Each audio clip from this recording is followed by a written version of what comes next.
ডিসেম্বরের দ্বিতীয় সপ্তাহে নির্বাচনের তফসিল ঘোষণার কথা জানিয়েছেন প্রধান নির্বাচন কমিশনার এম নাসির উদ্দিন।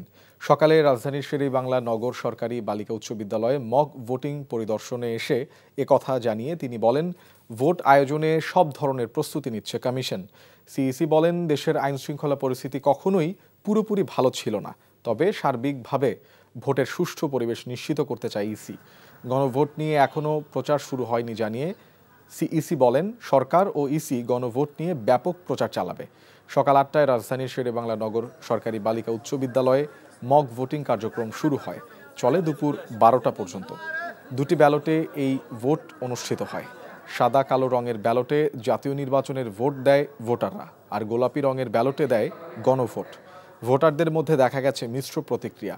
কেউ বলছে কোনো ধরনের বিড়ম্বনা ছাড়াই ভোট দিচ্ছে তারা, আবার অনেকেই বলছে গণভোট নিয়ে কিছুই জানে না তারা। তবে দুটি ভোট দিতে গড়ে সর্বোচ্চ ১ মিনিট সময় লাগে।